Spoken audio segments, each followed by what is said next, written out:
Olá, estamos no Fórum GRI Club Fundos Imobiliários 2022, realizando uma série de entrevistas com os nossos convidados e demais participantes aqui do evento. E agora eu recebo a Maria Fernanda Violatti, a Mafê, que é analista da XP e também minha colega lá no Liga de FIIs. Tudo certo aí, Mafê? Oi, Otuki. Oi, pessoal, quem está nos assistindo. Muito obrigada pelo convite. É um prazer estar aqui hoje no GRI, esse fórum de tanta excelência. E também obrigada ao Clube FII pelo convite mais uma vez. Então tá certo, Mafê. A gente agradece de novo a tua participação aqui no nosso espaço de entrevistas no GRI. Então vamos para a primeira pergunta, né? Então o mundo dos investimentos ampliou muito, né, nesses últimos tempos, né? Tem uma grande variedade, com os novos produtos e acesso fácil também, inclusive, ao exterior, né? Então como é que o fundo imobiliário segue atrativo dentro da carteira do investidor? Sim, sim. Essa pergunta eu sou até suspeita, mas eu acho que existe uma parcela importante da gente pensar dentro da carteira de um investidor e da questão da diversificação. Então, é super legal, importante, interessante que o investidor ele tenha estratégias distintas, então que ele tenha parte dos seus investimentos no exterior, que ele tenha parte, por exemplo, em renda fixa, que ele tenha parte, se for o caso, do perfil dele em ações, e fundos imobiliários também tem ali, claro, uma parcela interessante, e eu acho que perante toda essa questão, principalmente para aqueles investidores que são orientados e buscam uma renda mensal, esse produto, o fundo imobiliário, ele tem características que acabam sendo muito atrativas. É claro que sempre vira e mexe, a gente volta na questão da isenção do imposto de renda como um grande atrativo, mas eu volto a dizer ainda que, independente da gente ter essa questão da isenção do imposto de renda nos dividendos, os fundos imobiliários são mais atrativos do que, por exemplo, o investimento direto em imóvel, se a gente compara, por exemplo, a rentabilidade. Agora, falando no macro, Tuque, que eu acho que é importante, né? Como você falou, existem os investimentos no exterior, existem diversas opções, né? Tem muita possibilidade hoje, tem muitos produtos financeiros. E quando a gente está falando dessas oportunidades e de todas essas, né, essa ampla gama aí de investimentos, eu acho que os fundos imobiliários, além de ter essa questão do dividendo, tem essa parcela que é como se fosse para aquela pessoa, para aquele investidor que está ingressando na renda variável.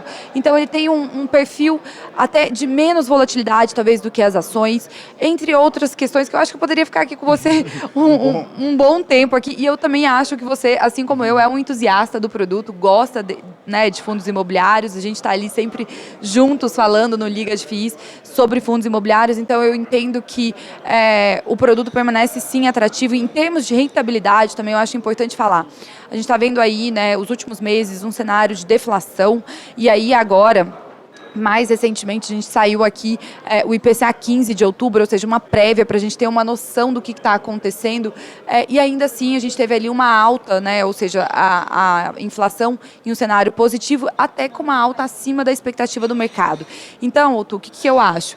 Eu acho que muita gente nesses últimos 3 meses estavam ali reticentes em relação aos fundos de papéis também, e até com certa, né, vamos migrar, é a hora de sair dos fundos de papéis e ir para os fundos de tijolos. E já entrando dentro dos fundos, né, dentro dos fundos imobiliários como um todo, eu acho que a diversificação ela é sempre benéfica em todos, né, os ambientes. Então, também aqui eu acho que vale, né, a gente está tendo uma sinalização positiva também, ou seja, de que os fundos de papéis vão ali entregar rendimentos em patamares favoráveis, né, não vão ficar tão prejudicados como muitos acreditaram e até saíram em um momento não oportuno dos fundos de papéis indexados à inflação, ou seja, entraram na alta, saíram na baixa, né, com descontos.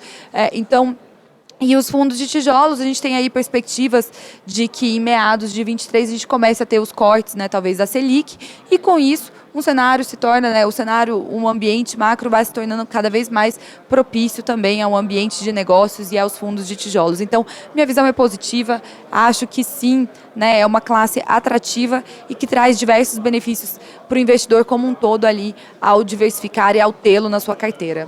Legal, Mafê. Não, esse assunto aí da questão da deflação, a gente ficaria aqui pelo menos 1 hora conversando, né?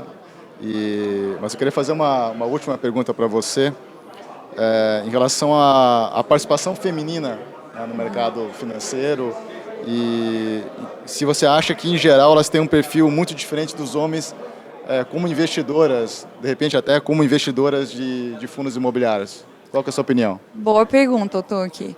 Olha, é difícil a gente diferenciar exatamente, né, onde exatamente, qual é o perfil de fundo que as mulheres estão investindo. Porque talvez assim a gente poderia entender se elas têm um perfil mais arriscado, mais conservador, enfim. Não existe hoje uma análise justamente, né, de qual é o perfil. Existe hoje uma análise que é feita pela B3, onde a gente entende o perfil do investidor como um todo. E uma coisa que eu acho importante a gente falar é que hoje as mulheres, elas não chegam, as mulheres que investem em fundos imobiliários, assim como em ações também, elas não chegam a 30% dos investidores totais nessa classe. Então, Otuki, para mim essa mensagem é de que cada vez mais existe uma oportunidade, cada vez mais a gente tem que levar o conhecimento para essas mulheres. A educação financeira possibilita que, inclusive, essas pessoas não fiquem reféns de situações e de até questões ali mais delicadas. Mas o que eu acho também em relação a isso, posso falar até como mulher aqui, acho que a mulher ela tende a ser um pouco mais cautelosa, no sentido de procurar entender, né, de entender muito bem o que ela está fazendo, tentar pesquisar um pouco mais. E isso é algo que a gente sempre fala, né, Otu? Que a gente sempre está ali comentando, poxa, a importância da gente entender o que está dentro do portfólio do fundo, da gente entender quem é esse time de gestão que está por trás, se for um fundo de tijolo, no caso, né, que tenha imóveis, entender minimamente a dinâmica dessas regiões onde estão esses imóveis, minimamente um pouquinho também desses inquilinos, enfim, é algo que normalmente nós dois estamos sempre ali debatendo. Então, eu acho que as mulheres tendem a fazer isso de uma maneira talvez mais cautelosa, com maior diligência, mas claro, ainda são poucas que estão investindo na classe e eu estou aqui justamente buscando trazer mais conhecimento para mulheres e levando aqui a informação para que cada vez mais mulheres dominem também os fundos imobiliários. Então tá certo, Mafê. Obrigado aí pela tua segunda participação aqui no nosso espaço no Fórum GRI Club. E se você gostou dessa entrevista, né, deixe seu like, faça seu comentário, também não deixe de fazer sua inscrição aqui no nosso canal do YouTube e também ative as notificações para ficar sempre por dentro, que a gente vai estar publicando uma série de entrevistas aqui da cobertura, né, desse evento aqui de 2022. Então, obrigado e até mais.